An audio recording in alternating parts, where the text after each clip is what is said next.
Wise guys, wise guys, wise guys, wise guys, wise guys, wise guys, wise guys, wise guys, wise guys, wise guys, wise guys. These guys know sports.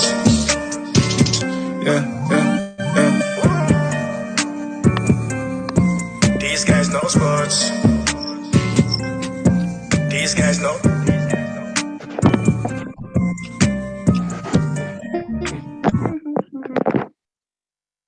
And welcome to Wise Guys. These guys know sports. Live here on the Worldwide Sports Network on this Wednesday, August the 24th. Another day on the Wise Guys Show with my co-host, Mr. Clarence Nixon. What's up, Clarence? First of all, Trey, it's the 26th. Oh, 26. Oh, okay. It's the 26th. I'm 2 days late. My bad. That's on me. Everybody remember going to follow Wise Guys on Twitter. Yeah, I was gonna say everybody go and follow Wise Guys on Twitter at wiseguys_h. Also on Facebook, Wise Guys. And be sure to follow Wise Guys on Instagram at These Guys Know Sports.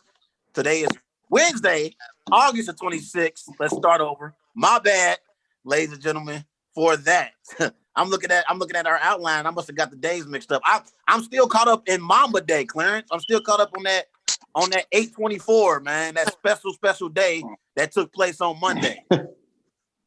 Man, yeah, I know, man. You said 8/24. I'm like, that's like 2 days ago, man.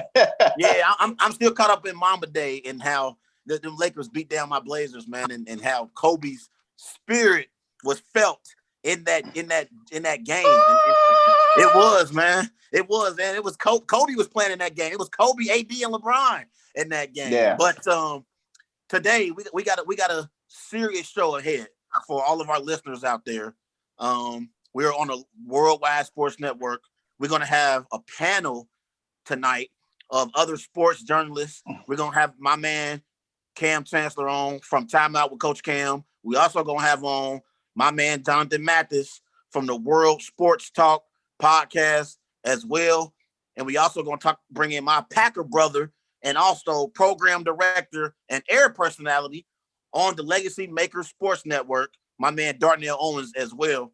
Here in a bit on the show, we're going to talk about the things that's going on right now in our country. And that's where we begin, Clarence, on the show tonight. As everyone knows, right now in our country, we are dealing with the shooting death at the hands of the police. The police shot Jacob Blake Sunday afternoon in Wisconsin, and the NBA world reacted to this shooting death. And this another police shooting of an unarmed black man. And Doc Rivers, he spoke last night about it after the Mavericks Clippers game.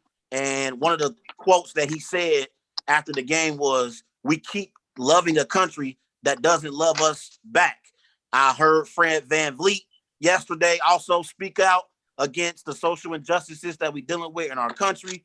And he spoke on it and said that we have to take action. It can't keep being a talking point. We have to take some action. And he wasn't focused on their upcoming series against the Boston Celtics. And he was just worried about the things that we're dealing with in our country as an African-American race. Also, I heard Marcus Smart. He spoke on it as well. And various other NBA players was talking about the social injustices that we're dealing with in our country. And then today, prior to the Game 5 matchup between the Milwaukee Bucks and Orlando Magic, the Milwaukee Bucks refused to take the floor against the Orlando Magic in that game. And league officials, they went back to the locker room, and the Milwaukee Bucks pretty much essentially said they weren't playing today. And they boycotted Game 5 in that first round playoff series. And then after that, the Rockets and the Thunder, they postponed their Game 5 matchup that was set for 6:30 Eastern time. And then the Lakers and Blazers did the same thing as well for their matchup that was set for tonight. So the NBA players have taken a stand And also I saw clearance that the Milwaukee Brewers, they also canceled their game with the Cincinnati Reds that was supposed to be played tonight. So before we bring on our other guys to talk about the things that we're dealing with, let's talk about it amongst ourselves. Turn your camera off, Jonathan. Turn your camera off, Jonathan. Yeah, before we bring those guys on, Clarence, let's talk about it amongst ourselves. What's your opinion about the NBA players boycotting these games and taking a stand this afternoon, and the NBA being postponed until further notice? In my opinion, it's the right thing to do, though, Trey. We've been fighting for equal rights for a very long time. Even our ancestors, our grandparents, and their loving parents, they've been fighting for equality for a long time.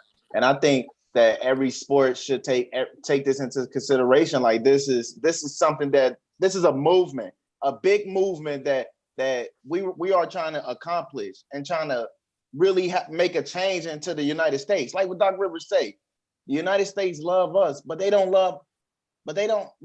love the United States, but they don't love us. Like, believe it or not, everything is made from a black man. Everything that you see, that you wear, that you watch TV on, everything is made from a black man. And I think they don't get enough credit or respect in this country. And we're sick and tired of it. The Jacob Blake situation, it really like altered me. Like, it had me thinking like, wow, it was a senseless act again. I watched that video like 10 or 20 times because it was crazy because his kids was in the car. His little kids in the car. They was traumatized by their daddy getting shot in the back. Like, it's devastating that these kids will forever think about this. Now, I got reports that he's going to be like paralyzed from the waist down. Like he would never walk again. So that's tragic. It's tragic that this happened again, and it's a change that needs to happen. And I'm so excited that the NBA the players boycott these games because these games didn't matter. These don't matter. These for fans that want to be entertained. They want to watch entertained. Fans feel like they'll die without NBA. Well, you go die without it until we get this change. That's all. Yeah, I want to send a big shout out to the Milwaukee Bucks and their players. The Milwaukee Bucks started this whole movement for this boycott this afternoon. So I want to send a big shout out to that Milwaukee Bucks franchise, that organization. I tip my cap to that entire organization, Clarence, because they started this movement by not taking the floor this afternoon against the Orlando Magic in Game 5. And, I commend the rest of the NBA players as well, for standing up and taking a stand, because enough is enough. Enough is enough. And I'm tired of seeing, my black brothers being shot unarmed at the hands of the police, but yet still we seen Dylan Roof go into a church and shoot up 9 people, yet he get arrested and they take him to Burger King on his way to jail. It's unbelievable what we're dealing with. And we need those individuals who can affect change to make those things happen. That's why once November comes, we got to get out there and vote. We have to vote. Voting is very, very important. I'll be honest, Clarence. When I was young and when I was immature, I didn't understand the importance of my vote. That has changed now that I've gotten older. We got to start affecting the people that's in office, whether it be the local offices, whether it be nationally. Everywhere. It ain't just about the presidents, that have ran this country and stuff like that. It's also about the local officials, the mayors, the governors. We got to start voting so we can have an impact on the changes that need to take place in America. And when I watched that video of Jacob Blake, like it hurt me. Like it hurt me watching him get shot 7 times in front of his kids. His kids are going to be traumatized forever. And you couldn't subdue him. You couldn't grab him or tackle him to the ground. You had to shoot him 7 times. You shoot somebody 7 times, your intent is to kill. And these are supposed to be the people that are supposed to serve and protect us. We're not supposed to call the police or get pulled over and wonder if we're going to make it out. I got to be honest, Clarence, as a black man, I have a 7-year-old son. I have to have that uncomfortable conversation with him at some point about what he needs to do to survive getting pulled over by the police.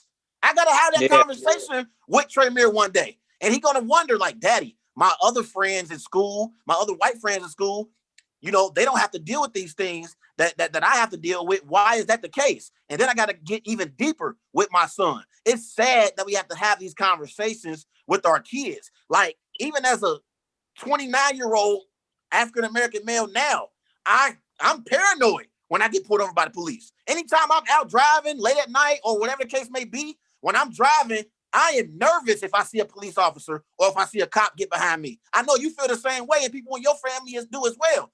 It's sad that we have to live this way, and something has to be done about it. And I commend, you know, Doc Rivers when he was talking last night. That was straight from the heart. I felt like he was speaking the truth, and he was just speaking from his heart. And he was talking about how we love a country that don't love us in return. It's frustrating overall, but we have to start somewhere. And I believe we got to start affecting these major businesses in their pockets. You get change when you start affecting the money. When the money is affected, I guarantee you there'll be some change. Yeah, definitely. And one thing before we bring all the guests on, and like I was looking into what he said about they don't love us back. I think that it's just they don't love our culture that the culture that we bring. Like they don't like who we are. They like people want us to be something that we're not, and that's not who we are. Like we built a good Black culture that people basically followed and rolled away for. Like this is something big. And what Doc Rivers was saying, like it was powerful. It was powerful. And Chris Webber's speech too. It brought tears to a lot of players, but it was a powerful speech, and things need to get changed in this world, man. Like really, seriously. And like you said, you hurt the pockets. It has to be a change. They should want a change. You know what I mean? You know how many? I'm in this Bengals group. I said this. The NFL, they need to boycott the season too, because change needs to happen. Everybody's worried about. Oh, I want to see what Burrow go do with this team. Oh, AJ Green finally came back. Now we got to stop for this shit show. Excuse my language. For this show. And I'm go ahead. Wow. Go ahead. We uncut today. We uncut today. It's just ridiculous. People worry about the sports than what's happening in real life. It's like they accepted what's going on in life. If police kill a Black person, it doesn't matter. As long as we get football and basketball, life is good. That the value of life is ridiculous, Trey. It's ridiculous. Yeah. And then I always hear people in white America, when these police officer shootings involving unarmed Black men happen, I always hear them say, well, you can't say all police officers are bad police officers. But guess what? They do that to us. They say when they see one, they think we all the same. They think we all are bad individuals, and they think we all thugs. So don't try to say, oh, there's good police officers out there. Guess what? It's some good African American women and men out there. Don't put us all in a box if you don't want us to put y'all all in a box. But you know, it's just unfortunate what we're dealing with. I'm sick of it, and it has to be a change. And I just think one of the things that when I look at that video too, Clarence, before we bring our guest on, I got one more thing I want to say. What if we didn't get that video footage? What if we never even had the footage of the shooting with Jacob Blake? It'd be more controversial. Yeah, it'd probably be a more controversial situation. Clarence, it might not even been controversial because we would have never had the evidence to see visually with our eyes. This might have been swept under the rug, and we would have never heard about this story. We might not even have heard about it. I'm glad whoever it was videotaped that incident and got that officer on camera, live, shooting him 7 times. 7 times? You mean to tell me you shot this brother 7 times? Are you kidding me? And now I'm hearing Jacob Blake, his parents said he's paralyzed from the waist down, and he's not going to be able to ever walk again. It's crazy. His kids got to now grow up with their father being paralyzed. Unbelievable, man. It's unbelievable. But I'm sorry. Yeah, it's crazy. It's crazy. But Yeah, I'm just thinking. let's bring on our guest. Let's bring on our guest tonight. We're going to welcome to the show from Time Out with Coach Kam, sports commentator and youth basketball coach, Kam Chancellor. Also coming in on the show, we're going to bring in sports writer at the SoCal Sports Chronicle and host of the Wild Sports Talk podcast, Mr. Jonathan Mathis himself. And hopefully at some point we get my brother, Darnell Owens, Sr. on. He is the program director and air personality of the Legacy Sports Network. Hopefully we bring my man Darnell on as well. But we got my man Jonathan on now. I don't know where's Kam. We got Kam on here. There go my guy. What's up? What's up, fellas? What's going on? What's going on, y'all? What's going on? How are you? How y'all? We good. We good. Let's get right to it, fellas. I'm gonna start off with you, Jonathan.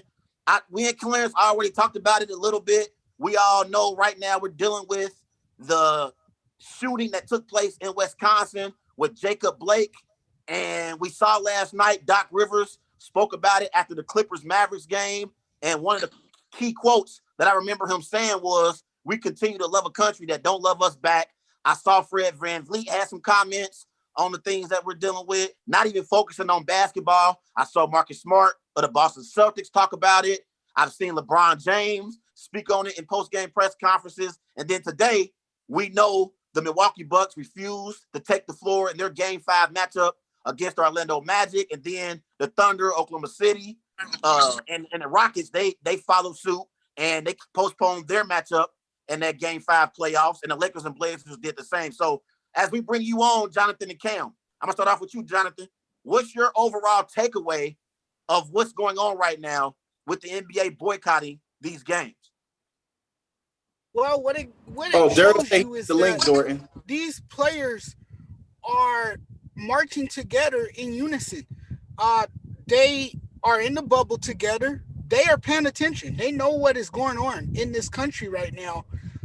These are unusual circumstances for everyone, but at some point you get fed up and tired. And at some point you just got to say enough is enough and you got to take a stand. And, it takes a lot of courage. It takes a lot to do what they've done. And, props to the Milwaukee Bucks for using their platform, to stand up for social injustice.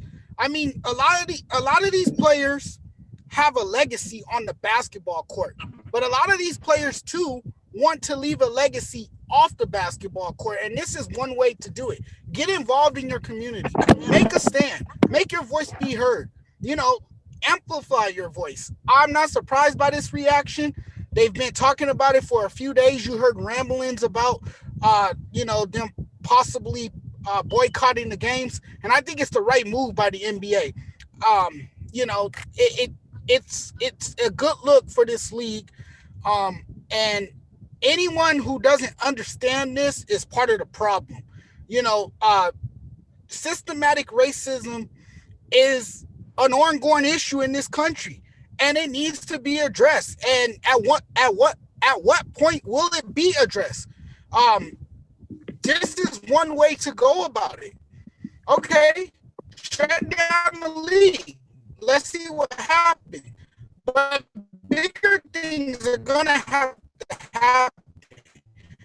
And why we're seeing this is that it's bigger than basketball. But let's shut down these corrupt rogue officers off the force so we can right governor controlling the state, so we can get the right president for once in office. That would make a lot of difference. That would make much of a difference. So it starts with the election. It starts with the voting. If you want to make a change that way. But this is also impactful, and this had to be done.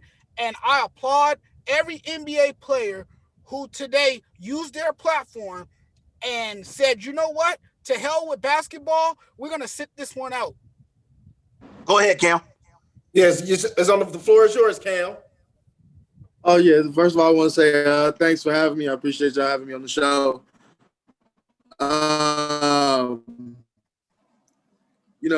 Before I really get into what I'm going to say, I think most of us has to issue an apology. I think you said it earlier, Clarence, to Kyrie Irving. I agree. Was not a good idea in the first place, and that going to this bubble will stop a lot of the conversation and the momentum that we were having. And to be honest, it did. Once basketball came back, we got those preseason games. We forgot about the message. Yeah, Black Lives Matter was on the court. Yeah, they had it on T-shirts. Yeah, that was all good. But we stopped having we really stopped having the conversation. It was about who gonna get that 8 seed. It was about, who was not going into the playoffs. We were talking about TJ Warren dropping 50. It wasn't about Dame Dollar. Taylor. Yeah. It wasn't about George Floyd. Ahmaud Arbery. We quickly forgot. And I commend the NBA. I commend the Milwaukee Bucks for taking that stand today. I would have liked them to inform the Orlando Magic so the Orlando Magic didn't look silly going out on the court. But I'm glad that the Orlando Magic complied. We're not going to see NBA for a while, fellas. I think the season is done. Yeah. I think, first of all, I don't think the players didn't really want to go to this bubble to begin with. So now you giving them a strong reason to leave this bubble. And I think they're ready to take a big stand because sitting out a couple games don't do anything. But you cancel these playoffs and you don't have an NBA champion, you don't have an NBA finals, ABC now don't have anything to put on TV. They're losing millions and hundreds of millions of dollars. Now you're talking. And I think they're ready to put their money where their mouth is. Yeah. Yeah. And one of the things is, fellas, that I was talking to Clarence about before we brought y'all on was, we all got kids or we all got nieces and nephews that we have to have that we have to raise, and deal with. And Cam, I know you got a son. I know you got a daughter. Clarence. Yeah. And Jonathan, I'm not sure if you got kids, but I know you got some nieces and nephews or something. Got one on the way. Got one on the way. Okay, you got one on the way. And it's unfortunate that we have to have these conversations with our kids about how to conduct themselves when they get pulled over by police officers. It's unfortunate that we have to talk to our kids about no subtle movements. Do as you are told. Don't, carry yourself a certain way so you can come home. So you can come home. And it's just unfortunate that we have to have those conversations with our kids. And even myself as a grown man at 29 years of age, I'm uncomfortable when I see the police, behind me or somewhere in the same vicinity, where I'm at. So it's just unfortunate. Yeah. And Mr. Darnell Owens, would you like to there's times that I just don't want to drive. I just don't feel up to it. I've been pulled over enough times. I've been racially profiled by the police. They asked me why was I in the area, what was I doing in the area, and we're denied to live in certain communities. We're denied of certain communities. They don't want us in certain environments. If we are, then we get racially profiled. We're in there because we're allegedly trying to break in someone's house when it's not the case at all. But you could still comply with their orders and they could still shoot you. We saw that with the Minnesota officer that shot Castile. He reached for the glove compartment as he was advised to, and as soon as he reached for it, what happened? He got shot. So you can still do all the things necessary and follow all the proper procedures and everything, and they can still kill you. But all you can do in a situation like that is keep your hands on the steering wheel if they tell you to put them there. Just follow all the instructions that they give you. And if you do that, hopefully you could escape the situation unharmed. That's the troubling part. It's very paranoid. It leaves you paranoid. You don't know what's going to happen, and it's just scary. But I think the biggest problem, you guys, and I'm going to be honest with you guys, I think it's fear. They fear us. And a lot of it has to do with ignorance. They look at the color of your skin and they think you're just like everybody else. So they are fast to racially profile you.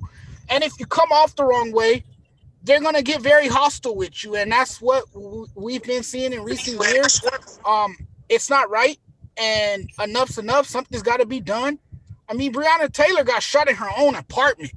It's sickening. It leaves you angry because that's your brothers and sisters. These are our people that's getting shot and killed for no reason, for doing absolutely nothing wrong. You don't have to do anything wrong to get gunned down by the police, and that's what's really disturbing, really. Yeah, and I want to welcome in. I want real quick. Hold on, real quick. I want to welcome in program director and on-air personality of Legacy Maker Sports Network and my fellow Packer brother. Go Pack, go. Darnell Owens. What's up, Darnell? Hey, what's up, brother? How y'all doing today, man? Thanks for having me on, fellas. No Packers talk, all right? No Packers. Come on, man. Don't be like that. Yeah, don't be like that. Don't be like Don't that. be like that. So Daryl, I want to start off with you on this one. We've been talking about, the NBA boycott. The Milwaukee Bucks refused to take the floor in their Game 5 matchup this afternoon against the Orlando Magic. And then the Thunder and the Rockets, they followed suit and they postponed their Game 5 matchup. And the Lakers and the Blazers did the same as well. So I want to get your take about everything that we're dealing with right now in our country and also how it's affecting the sports world. And what do you think is going to be the outcome now that the NBA players have boycotted playing games? Boy. 2020 has been a one heck of a year, man. I will say this. What happened today, it needed to happen. It's one of those things where I think you guys made great points where I think, with the game being back, people kind of lost sight of what was going on. And they kind of went away from, they went away from that vibe, like NBA was back, sports are back, baseball's back, everybody's happy, everybody was kind of like, we're good. But then, this happens and we get a chance to see, another example of why, we had the protests in the first place. Another example of why, players have been upset and why they didn't want to start. I guess exactly what Kyrie Irving was saying earlier, like my man Cam said, like it was one of those things that I got to apologize to him because I thought he was crazy. I was like, come on, Kyrie, you just don't want to do it because, nobody, you're not playing. And so you don't want to play. Real quick, Darrell. That's what Cam said too, I think. Didn't you say that, Cam? And that's what Cam said. I said something to that nature. I pretty much said like, it was the right thing to say, but it was from the wrong person. Like I didn't want to hear it from Kyrie. You're 100% right about that because I ain't trying to be mean, but Kyrie Irving is not the most reliable person to speak out on those type of things. He's had a couple of runs here and there that I'm like, come on, bro. Like I just thought he was saying it just to be spiteful, but besides that, in the end, he was right. It's something that we needed to be able to like really concentrate on what's going on in today. And this happening today is just a small step. But I don't know if it'll do what we really needed to be done, because here's my problem with a lot of this. What ends up happening is they'll be like, oh man, this is happening. It's a focus for a while. But in this day and age, with our, with where we are in the world today, short attention spans. And so now all of a sudden it's back in the forefront because it happened again. And I had a good friend of mine tell me, they was like, this is a perfect thing for a young generation to take the lead of. The one thing that they were worried about is that the young generation would get off the track and they would lose sight of what needs to be done.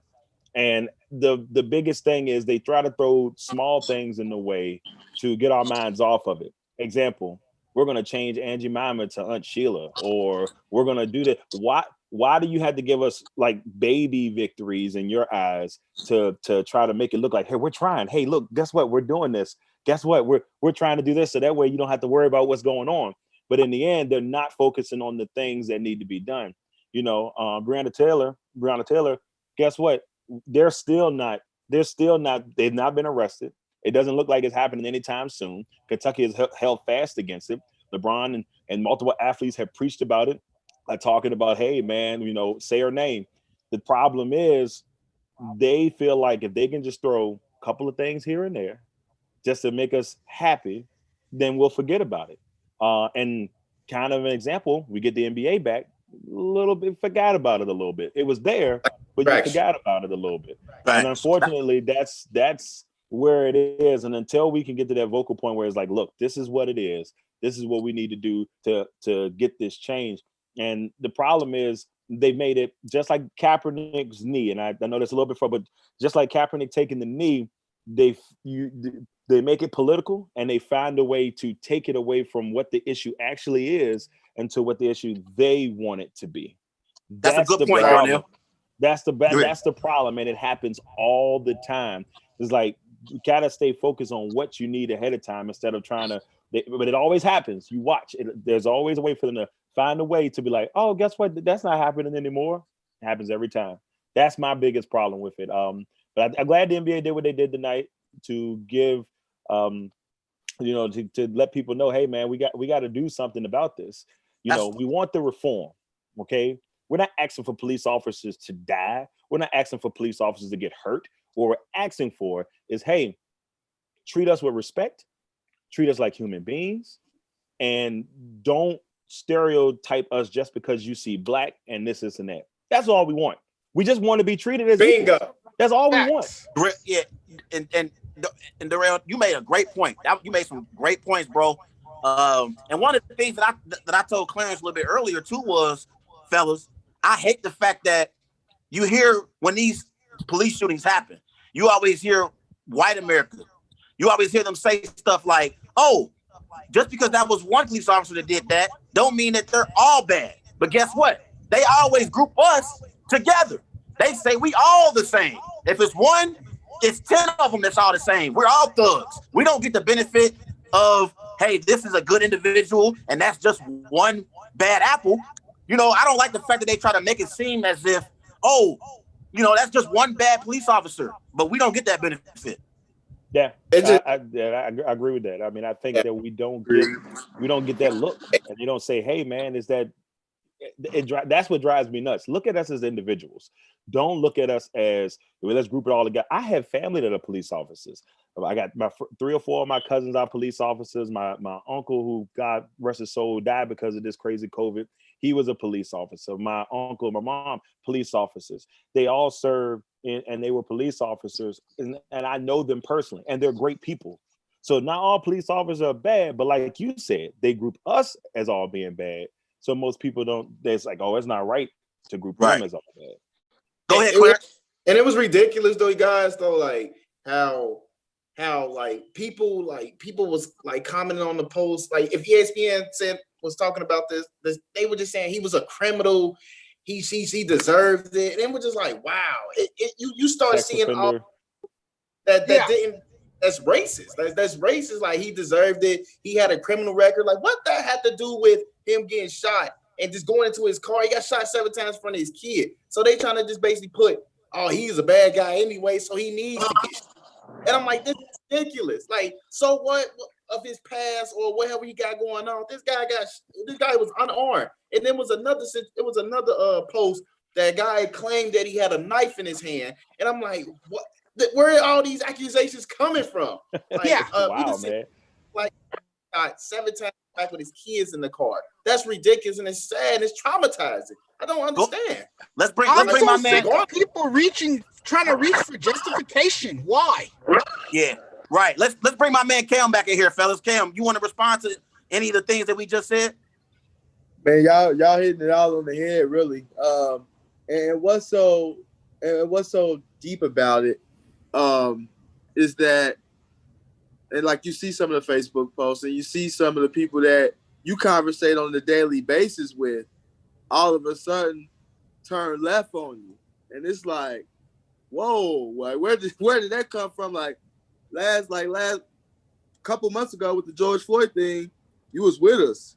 Yeah. Like now it's like you done did a complete 360 on me. Like it's the same thing. Like, you know what I mean? And my thing is, it was multiple officers on the scene.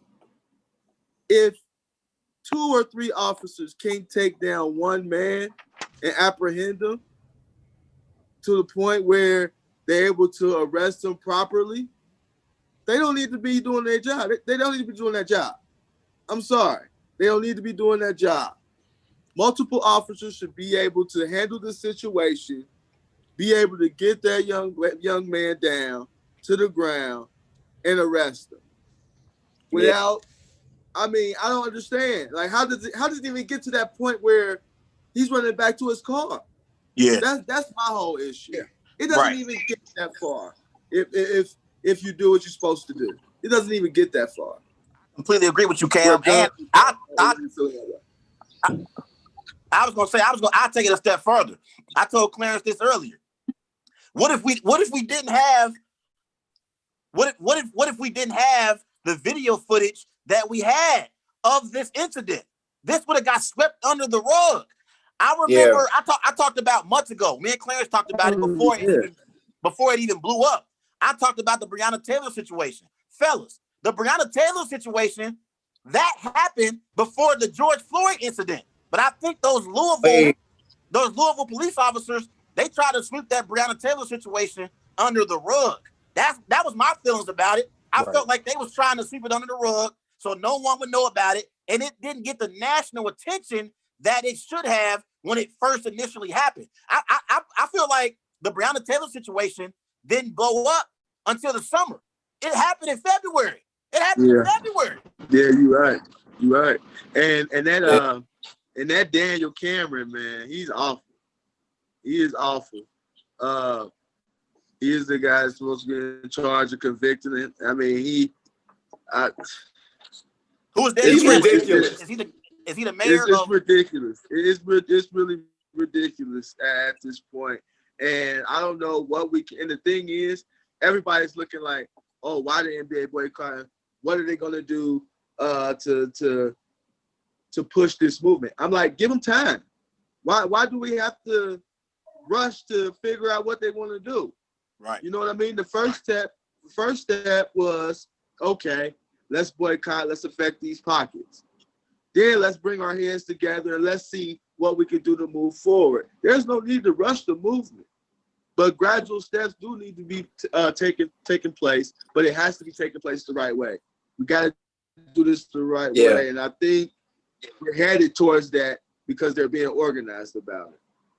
Completely agree with you, Cam. John, let's hop back in here. I know you want to say something on what we've been talking about. Your turn, bro. You got the floor.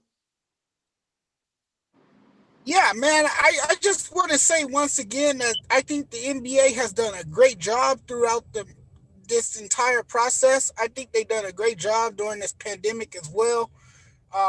They moved to a bubble, kept everyone safe, and now you have this. Now you have them standing up for social injustice. It's just nice to see. It's wonderful to see. I hope it continues, and I hope it finally, sends a message to the rest of this country that it's time for change. I hope that's what comes out of this, and these NBA players are using their knowledge and their platform to make a difference. And I appreciate them for that. I admire them 100%. And for those who are whining and complaining about there not being any basketball, understand something. That life itself is bigger than basketball. And at this point, Black Lives Matter, because we've seen enough of these police shootings, and these police out here are running rampant, killing our black man, and now it's a time to really bring awareness about all of this. And you got to remember this too: Black athletes, men and women, are Black first. Right. And I want to say something real quick, fellas, and I want y'all to chime in on this. This is to white America. This ain't the time to be straddling the fence. You can't straddle the fence. You got to be anti-racism. I don't want to hear, oh, I'm not a racist, so that doesn't affect me. I'm not going to deal with that situation because I don't have anything to do with those people because I'm not a racist. No, you have to be anti-racism. You have to be against racism. You can't straddle the fence here. We don't need those individuals who can't make up their mind. Because as far as I'm concerned, if you're not a part of the solution, you are part of the problem. So we need individuals to speak out against those racist individuals that we're dealing with in our country. Absolutely. I agree. 100. You want to say? You want to say? Well, it? I think my biggest thing with this is when it comes all down to it is this. I think what the NBA and what other sports say, we're as we're talking, I see the MLS is shutting things down. I see baseball is shutting things down. That's all good things. The biggest problem, and it will remain the biggest problem until leadership makes the push to make this happen. Unfortunately, it won't happen. Like I said earlier, they've made this so political that on one side they've enticed a base to make that hint of racism just kick out there. And then on one side, I feel like they're talking about it, but they're not really doing anything about it. So you got two sides that are like not really, they're out there talking just to hear themselves talk. Until there's leadership that says, hey man, this is what needs to happen. Until there's somebody that goes out there that's up higher than us, that makes the leap to push this thing, we're not going to get what we truly want. We can get close to it. We can push the envelope. But until that person says, hey, this is wrong. And I'm be honest with you, I don't think we got that person up top that's going to make sure that thing happens. Unfortunately, we're going to need change in order for that to happen. And instead of it being such a political thing, why don't we look at the human side of things? Why don't we take care of it? It's like coronavirus itself. The coronavirus should have never got to this point. Instead of you making it political, we should have took care of us. You should have took care of your people. You should have took care of your country. Problem is you went so far and you was making it political. You want to make it this way. Make it about the people that you promised or you were voted in to serve. That's the problem. And until that leadership happens, I don't see, as much as I would love to see the change, I can't see it until that happens. Yeah, and the NBA, they're one thing, like the NBA, they're scheduling a special meeting with the governor tomorrow morning. So that should take place tomorrow, and we should move into that definitely. Yeah, for sure. And the thing is, you don't have to be African American to be hurt by that video you saw of Jacob Blake getting shot 7 times. You don't got to be black. That's just a human. You just need to be human. Watching that 7 times that man got shot in broad daylight, like Cam said, you couldn't subdue him. You couldn't tackle him to the ground. Like what? Like, are you kidding me? Like, you shoot someone 7 times, your intent is to kill. Point blank. Comply or die, man. It's just ridiculous, Trey, man. Like, just ridiculous that he got shot 7 times and you couldn't have him comply. That just shows you, like, you need to go back to training. You need to go back to training to police academy to get those trainings together. Like, or you just don't. But it comes down to, what are they training them? Because that's what it starts to make you wonder. Like, is there a code to it? What's the code that we don't know? And what type of training is going? That's one of the biggest problems. What type of training are they giving these people? Did they give them the thought that I can go out here and I can run the world and this is who I am and I can do whatever I want? They obviously feel confident enough that I can shoot you 7 times in the back and I got a 90% chance that I can get off. What is that? Right. That's part of the problem. And real quick, before my man Jonathan, he got to go. But Jonathan, you got any closing thoughts before we let you go, bro? No, I want to add on to that though about training. A lot of these police officers, just remember this: they get onto the force so they can have that authority, so they can have that power. They get on the force so they can do whatever they feel they can do to the African American culture. That's what we're seeing here. What this all is, my friend, is modern day lynching. I hate to sound like that, but it's facts. Yeah. Modern day lynching. That is what you're seeing. Cam, Cam, you want to chime in?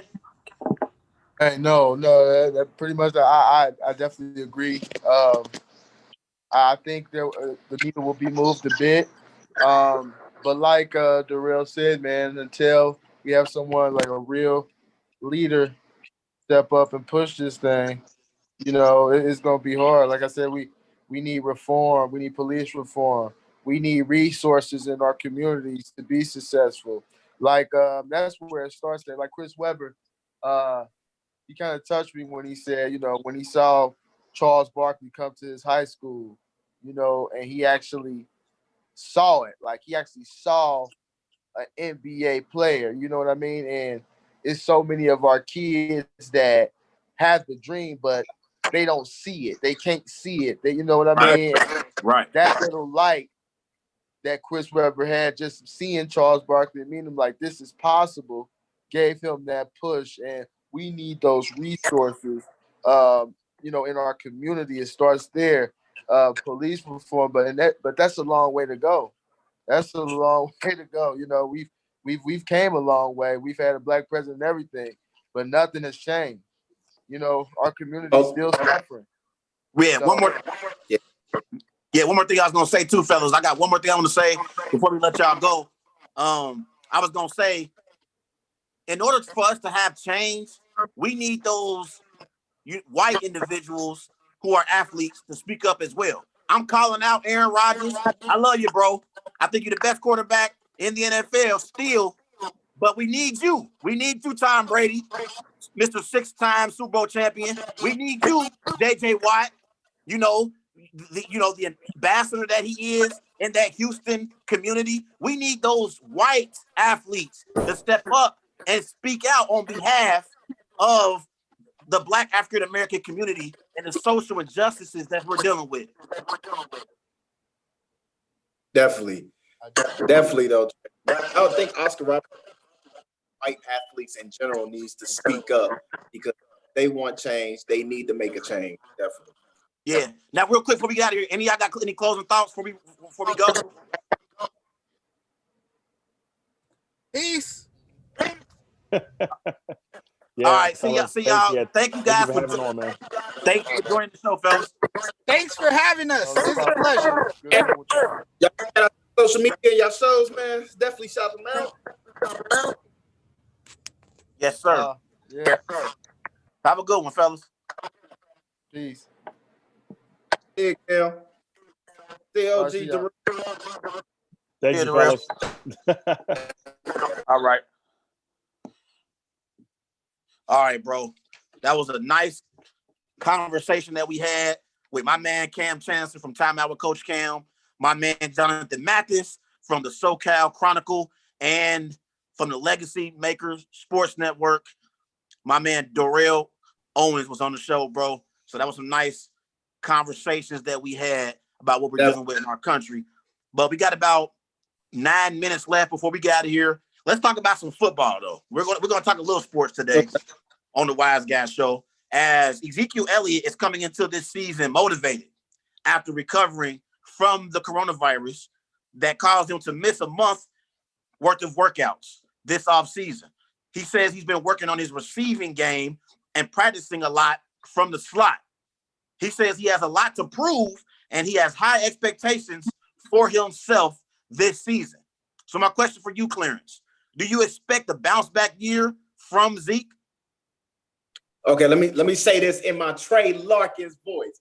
Ezekiel Elliott is elite. He's an elite running back. Of course, I'm expecting him a bounce back year. And last year was still impressive though, but it's not Ezekiel Elliott numbers. Like, we know, if you think about it, this guy averaged almost 1,300 rushing yards a season. Like, and that's a good average from an elite running back. And he set the tone there. He's an elite quarterback. He was the 4th overall pick in the 2017 NFL draft. So you expect him to have a bounce back year. Like, you're one of the leaders. As you say, he's the best player. He's the best player on the Dallas Cowboys team. He has to lead by example. And I agree with you. Like, because Dak Prescott having his contract situation, he just having a situation. But Ezekiel Elliott, he is the main focal point on his team. And if he has a great year, it's all because of him. And now you say he was working in the slot. He's wanting to catch the ball more. I think that's a great idea. I think once you see like another running back like Christian McCaffrey catching the ball out, line up at the slot, it should make you want to do the same, help your team out. I think that he'll have a great bounce back year if you ask me. Yeah, last year his numbers statistically weren't bad. He had 301 carries, 1,300 rushing yards on the season, 12 rushing touchdowns. He also had 54 receptions and 2 touchdowns on the season. I'd like to see him catch more passes out of the backfield. I'd like to see him creep his way into that 70 to 80 receptions a year category, because in 2018, Clarence, he had 77 receptions on the season. But I don't think he had necessarily a bad year last year. I just think the issue for the Cowboys was they were always trailing on the scoreboard. Therefore, Ezekiel Elliott got taken out of the game plan. When you are losing in football games, you have to pass the football to get back into games. And I think people forgot how great Ezekiel Elliott is as a running back. You got to remember, so far in his career, in the first 4 years in his career, 3 of those 4 seasons, he's had over 1,000 rushing yards. And then the 1 year he didn't have 1,000 rushing yards, he had 983 rushing yards. That was in 2017. So he still had close to 1,000 rushing yards, in that particular season. So he's pretty much rushed for over 1,000 yards his entire career. This is an elite back in Ezekiel Elliott. Make no mistake about it. When you talk about the top running backs in the NFL, Christian McCaffrey, Derrick Henry, Saquon Barkley, we talk about these elite backs. Ezekiel Elliott deserves to be in that conversation. Yeah, like you said, you can't talk about no best running back without Ezekiel Elliott. I mean, regardless of how you list your running backs, if you don't mention Ezekiel Elliott, I think you need some help in football, man. Like, and one thing too, he excels in. He's a great blocker. He's a good blocker for his team. So he knows he's like an all-around back, but he doesn't do a lot. He doesn't do a lot because they want to utilize him on the run design plays, instead of sliding him up slide or have him catching out the backfield. The most he probably catch out the backfield is more like the screen plays. As you see for Christian McCaffrey, he's lined up as a receiver out wide, slot, even jumbo packages. Like he's more involved into the game plan. And I think Ezekiel Elliott needs to be involved with the game plan as well, because he means a lot to that team. And like since he been drafted in 2016, he has the best average of yards per game in a long time at 101 yards. I think that is impressive. That is something that you should expect from Ezekiel Elliott. And like you stated, he had 983 rushing yards in 2017. Regardless, he was going through that domestic violence with his girlfriend, he was still productive. He was productive through that season that got them over the hump enough to, hey, we can make a playoff push. I think when you have a player like Ezekiel Elliott, you're reliable. You can do anything. I can throw the ball 20 or 30 times. I got the best running back in the league or behind me that can clear up all this trash. Like, if you actually think about it, like I think that he needs to be more value to the team. I feel like they need to value him more. And I think too, because we're in a passing league, we fell in love with the Alvin Kamaras of the world and the Aaron Jones of the world. We forget about an elite power back and Ezekiel Elliott. Ezekiel Elliott, he isn't a very fast, elusive back, but he's quick and he'll run you over. One player cannot just bring down Ezekiel Elliott by himself. More times than not, you have to gang tackle Ezekiel Elliott. He's the kind of running back to where if he gets 3 yards, because he's so strong, he powers his way into getting 5 yards. A 5-yard gain will be a 7-yard gain. He runs hard, man. And I think we got to show some appreciation to Ezekiel Elliott. I still think he's a top 5 running back as far as I'm concerned. But let's move on to the next question of this segment. Despite all the weapons offensively that the Cowboys have on their team, how important is it for the Cowboys to run the football this season? Good question. That was a good question. I think it's important to make a standpoint in your offensive game plan. I think that if Dak Prescott is like I'm sad to say this, he's playing for another contract, so he gonna want all the attention. But I think it's more important than you have an established run game. Like you need to have Zeke running the ball at least at least 20 times a game. 25 is to lead the pack. He's a 3-down pack. The running, like you said, we fell in love with the passing attack in this NFL, and we forgot about the strong running game. Well, the San Francisco 49ers didn't make us forget because they was a good running team, and the Minnesota Vikings. But the Cowboys definitely have to value the running game because they're playing in a division that really doesn't really have a good rush defense. I mean, the Eagles are dealing with a lot of injuries on the D line. The Giants, we know the Giants has never been good, and the Redskins, they have a nice D line, but how good is they against the rush defense? I think Ezekiel Elliott, he can wear down a lot of defenses when you're running the ball with him. So if you don't run the ball with him, you're going to be in a lot of trouble, and it's going to be another terrifying season. Yeah, and I don't think Dak Prescott is the kind of quarterback that you can drop back to throw the ball 30 or 40 times a game and put the game in his hands and expect him to deliver for your team to win football games. I just don't see it. I think you have to have the play action going and have Ezekiel Elliott be effective in order for Dak Prescott to be effective. I love the first round pick that they got, and CeeDee Lamb. I think he has a promising future. They signed Amari Cooper to a 5-year, $100 million deal this offseason. And I like Michael Gallup. He has tremendous upside as well. But I think you got to involve Ezekiel Elliott in the running game in order to have the success that the Cowboys ultimately want to have. But real quick, before we get out of here, Clarence, I would like to thank Kam Chancellor, Jonathan Mathis, and Darnell Owens for coming on the show today.